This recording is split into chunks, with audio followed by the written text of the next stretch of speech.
Hello दोस्तों, तो कैसे हो आप सभी? सब बढ़िया।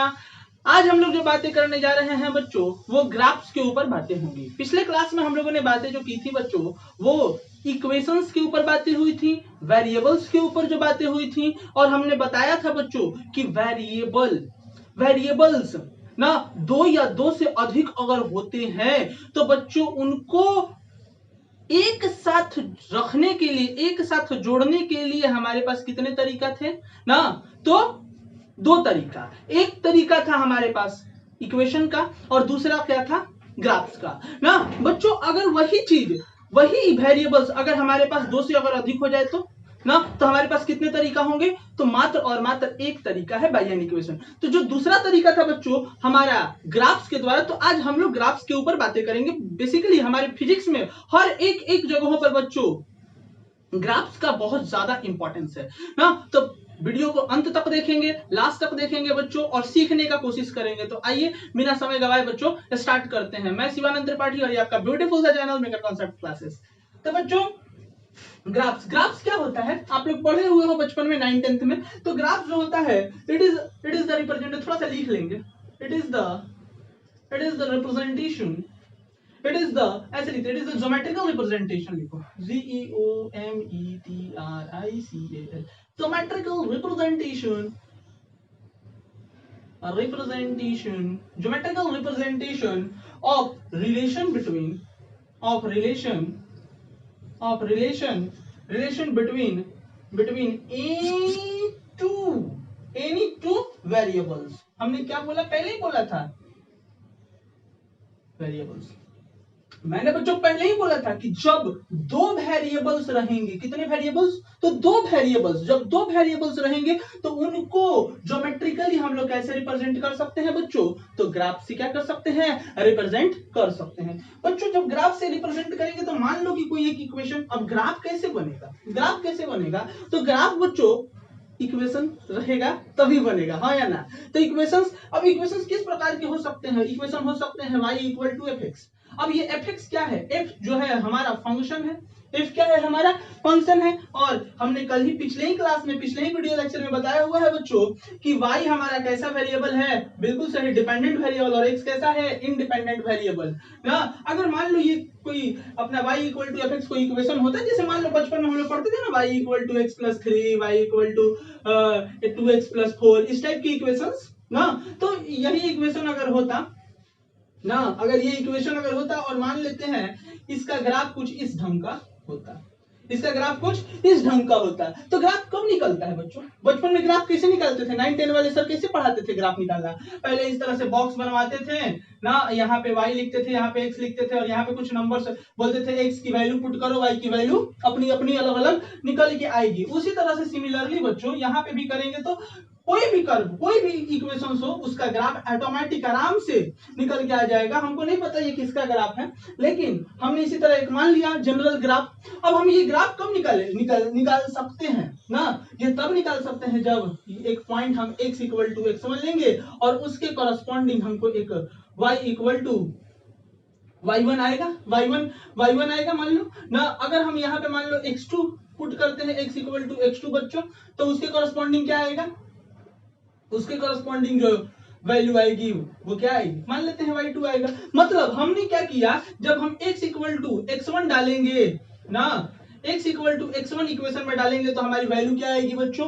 y1 आएगी। अगर हम x इक्वल टू x2 डालेंगे तो कितनी, क्या वैल्यू आएगी? तो y2 वैल्यू आएगी अपनी ना। क्या कितनी वैल्यू आएगी?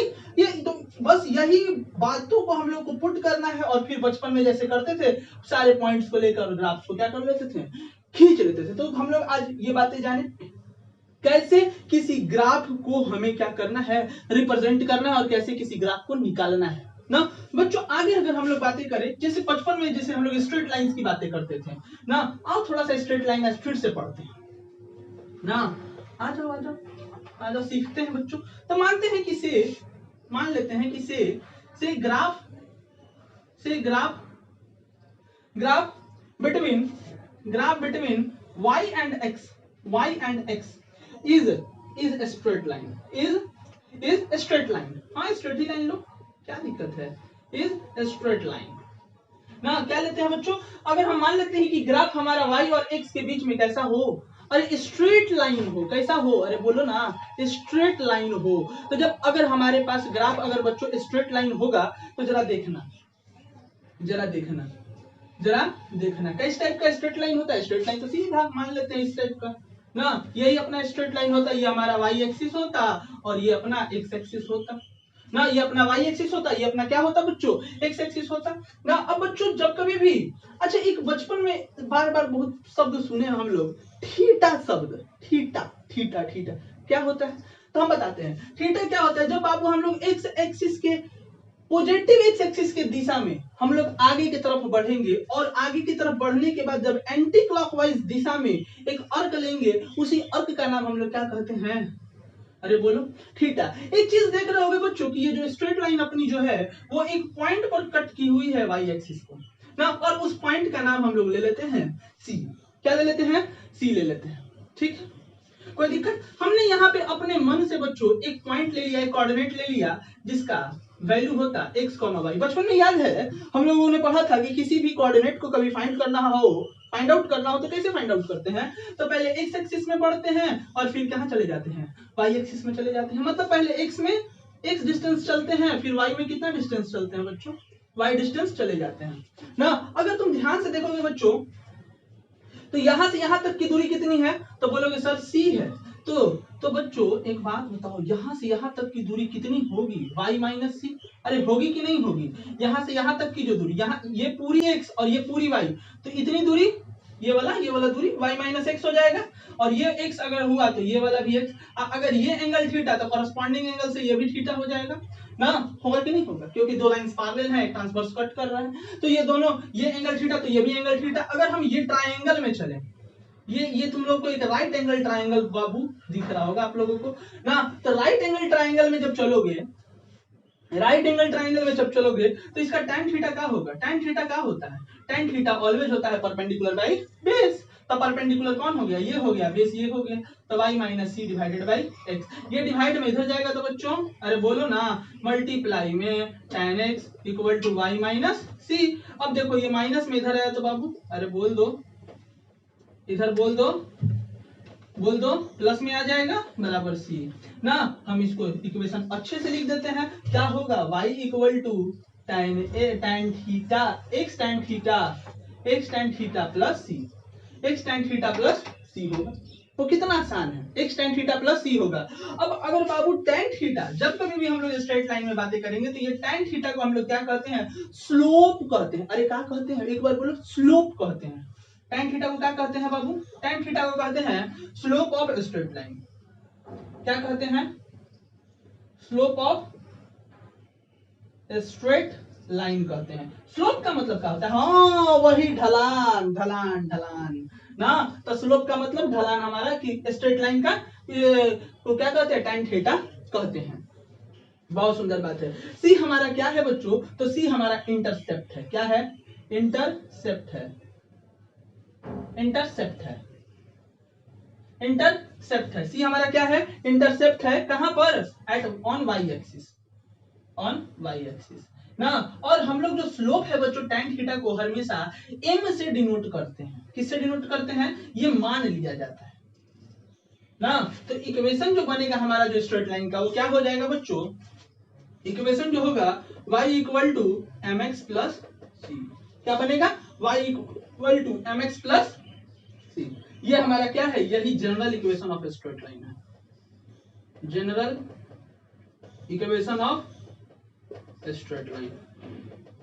समझे, ये क्या है हमारा, तो बच्चों general equation of straight line यही है हमारा। बहुत आसान सी बातें थी, समझ में आ गई होगी कि स्ट्रेट लाइन का इक्वेशन कैसे हम लोग ड्राइव करेंगे एकदम यहां से लेकर यहां तक। अब बच्चों अगर हम लोग बातें करें ना, एक तरीका हम सिखाते हैं, छोटा सा ट्रिक है। हाँ, आज आप ट्रिक को थोड़ा देखते हैं, ट्रिक के नाम पे तो सब खुश रहता है कि हाँ हाँ sir trick trick trick trick. और एक ट्रिक दिखाते हैं, एक ट्रिक सिखाते हैं ना, स्टार में करके देख लेना ना। ये मान लो अगर हमारा स्ट्रेट लाइन होता बच्चों, ये करे ये स्ट्रेट लाइन होता और ये वाला एंगल होता और एक ये वाला एंगल होता। इसमें एक एंगल को, ये ट्रिक है बच्चों जो बहुत ही ज्यादा आप लोगों को मदद करेंगी तुरंत ये पूरा फॉर्मूला ड्राइव करने का नहीं पड़ेगा, बहुत ज्यादा नहीं, एकदम छोटा सा में निकल के आ जाएगा। अगर बच्चों ये वाला दो एंगल है, एक ये एंगल है, एक ये एंगल है, इस एंगल को हम लोग कहते हैं आगे वाला एंगल, आगे वाला एंगल, और इसको कहते हैं पीछे वाला एंगल ना। तो ये दो है, एक ये वाला है जिसको हम लोग कहते हैं पीछे वाला एंगल, और इसको कहते हैं आगे वाला एंगल। अगर हम लोग इसमें पूछे तो बच्चों, अगर बच्चों इस एक और हम देते हैं, ये वाला में अगर बताओ तो ये वाला कौन होगा और ये वाला कौन होगा? हाँ बिल्कुल, ये वाला अपना आगे वाला होगा, आगे वाला। अब बोलेगा कोई कि सर ये आगे वाला पीछे वाला क्या है, इससे क्या हमको फायदा मिलेगा ना? पीछे वाला एंगल। बाबू आगे वाला जो एंगल होता है वही हमारा क्या होता है? tan थीटा होता है, वही हमारा क्या होता है? थीटा होता है, वही क्या होता है? हमारा थीटा होता है ना। और पीछे वाला तो बोलेगा नहीं थीटा, वो माइनस थीटा होता है। क्या होता है? माइनस ना। समझ में आ गया होगा? अब बच्चों हम एक क्वेश्चंस देंगे, एक क्वेश्चन, एक आधा क्वेश्चन, इसके ऊपर अगर प्रैक्टिस कर ले तो बहुत अच्छा मजा आ जाए बाय गॉड ना। तो क्वेश्चन अगर तुम देखना चाहोगे बच्चों इसके ऊपर, तो एक क्वेश्चंस देखते हैं ना, जल्दी जल्दी में ना, क्योंकि समय बहुत कम है। ये अगर हम लोग बातें करें बच्चों, ध्यान से तुम देखोगे तो बाबू लोग ये वाला जो एक हम यहाँ पे कोऑर्डिनेट दे देते हैं 2, -2, 0 ना, और ये वाला जो एंगल हमने दिया हुआ है ये 30 डिग्री दिया हुआ है। ये कौन सा एंगल है बच्चों?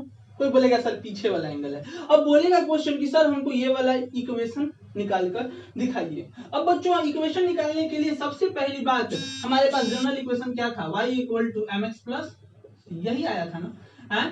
तो बच्चों हमारे पास c की मान नहीं है, c की मान नहीं है, सीधे पुट करेंगे y = m की वैल्यू m tan 30।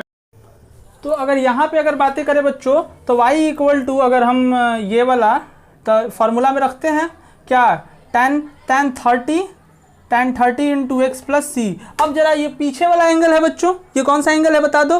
तो पीछे वाला एंगल है, तो पीछे वाला एंगल होगा तो क्या कर देंगे? बस माइनस पुट कर देंगे। अगर आगे वाला एंगल होता तो कुछ नहीं करते, बस यही ट्रिक है और कुछ नहीं है। नहीं तो आपको आगे वाला एंगल करके पकड़ना पड़ेगा, तो 180 में से घटाना पड़ेगा, फिर वो वाला जो कोऑर्डिनेट सिस्टम बताया था मैंने, फिर उस पर आपको ASTC रूल पे फिर आगे बढ़ना पड़ेगा। तो फिर बच्चों क्या करेंगे? tan 30 का मान तो आप लोगों को पता है 1/√3 होता है, माइनस लगाए 1c। अब ये वाला कोऑर्डिनेट, अब हमको तो c का मान पता नहीं है, क्योंकि हमको c क्या होता है? y इंटरसेप्ट होता है, ये तो बात इतना पता है। अब c अगर अपना y इंटरसेप्ट है बच्चों, तो क्या करेंगे? ये वाली कोऑर्डिनेट को हम लोग इसमें पुट कर देंगे। तो y की मान कितनी है? तो 0 और -1/√3 इंटू -2 प्लस सी। अब माइनस माइनस प्लस हो गया तो सी की मान निकल गई कितनी? -2 हाँ, ये माइनस माइनस प्लस इधर आएगा तो माइनस हो जाएगा, और यही वाली सी को इस इक्वेशन में क्या कर देंगे? पुट कर देंगे। तो y = m की वैल्यू कितनी है? -1/√3 इंटू x प्लस सी की मान आ गई है -2/√3 आंसर। तो इस टाइप के क्वेश्चंस हमारे पास आएंगे बच्चों ना। तो ये बस सिंपली हम लोग ग्राफ सीख रहे हैं। एक क्वेश्चन अगर और मन करे बच्चा लोग करने का तो कर सकते हैं, सिंपल सा क्वेश्चन है ना। एक और छोटा सा क्वेश्चन देखते हैं। छोटा छोटा क्वेश्चन सी हम लोग को बड़े क्वेश्चंस बनाने के लिए क्या करेगा? प्रेरित करेगा, बनवाएगा। तो बच्चों अगर हम लोग देखें, एक क्वेश्चन और देखते हैं। अगर मान लो कि क्वेश्चन में सिर्फ दोनों कोऑर्डिनेट्स दिए होते, एक यहाँ का कोऑर्डिनेट दिया होता है, एक यहाँ का, और थीटा नहीं दिया होता, आगे वाला या पीछे वाला, ये बात हमको पता नहीं है ना। लेकिन यहाँ पे अगर हमको कोऑर्डिनेट दिया होता कितना, मान लो कि हम 0,20 लेते और यहाँ पे लेते 5,0 ले लेते ना, और बोलता कि ये स्ट्रेट लाइन का इक्वेशन बताइए, तो कैसे बताएंगे? तो भाई अपना पास तो एक बात बताओ, हमको सबसे महत्वपूर्ण चीज़ क्या है? तो स्लोप निकालना, tan थीटा निकालना। तो यहाँ पे tan थीटा, ये तो राइट एंगल ट्राइंगल दिख ही रहा है, आसान तो है। तो राइट एंगल ट्राइंगल दिख रहा है, तो परपेंडिकुलर बाई बेस, तो 20/5 काट दोगे तो 4 बार में। ये कौन सा एंगल है? आगे वाला पीछे वाला? पीछे वाला एंगल है, बहुत सुंदर। तो पीछे वाला एंगल है तो क्या लगा देंगे? माइनस ना, माइनस लगा दिए तो y = क्या हो जाएगा? -4x प्लस सी। कोई एक ही कोऑर्डिनेट पुट कर देंगे, कौन सा जो मन करेगा, तो नीचे वाला पुट कर दो ना, नीचे वाला ही पुट कर दो। तो ये कितना हो जाएगा? 0 -4 5 20 प्लस सी की मान कितनी हो जाएगी? 20। तो y = कितनी हो जाएगी? -4x plus 20। कितना आसान क्वेश्चन था। एक और बनाते हैं। एक क्वेश्चन जो हम इस पर देने वाले हैं ना, उसी के ऊपर IIT में एक बार क्वेश्चंस भी पूछा गया है, जो हम इसी लेक्चर के लास्ट में बच्चों आप लोग को देंगे ना। तो थोड़ा सा ध्यान से, ये मान लो इस टाइप का क्वेश्चन होता है, यहाँ का कोऑर्डिनेट अगर हम ले लेते हैं, क्या ले लें, यहाँ का कोऑर्डिनेट लेते हैं मान लो 1,5 और यहाँ का कोऑर्डिनेट लेते हैं बच्चों 3,2 ना।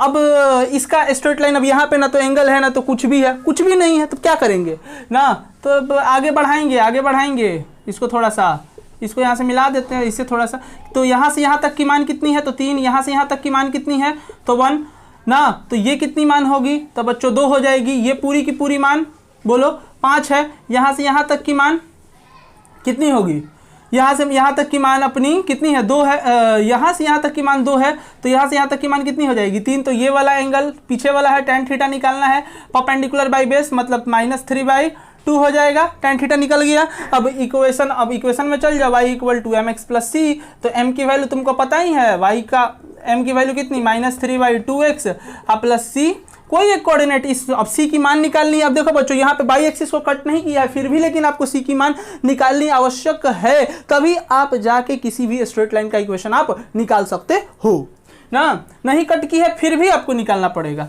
अब यहाँ पे कोई एक कोऑर्डिनेट ये वाला चाहिए, ये वाला कोऑर्डिनेट कोई पुट कर देंगे तो कितना हो जाएगा, तो 3y का मान 2 = -3/2 इंटू x की मान कितनी है बच्चों 3 प्लस c, तो यहाँ से ये माइनस इधर जाएगा तो c की मान कितनी हो जाएगी 3 3 9 इधर आएगा तो 4 13/2 हो जाएगा। अब ये वाला इस इक्वेशन में पुट कर दोगे तो ये इक्वेशन का, ये लाइन का इक्वेशन आ गया, कितना आसान था। तो मतलब -3/2x प्लस c की मान कितनी है 13/2 आंसर।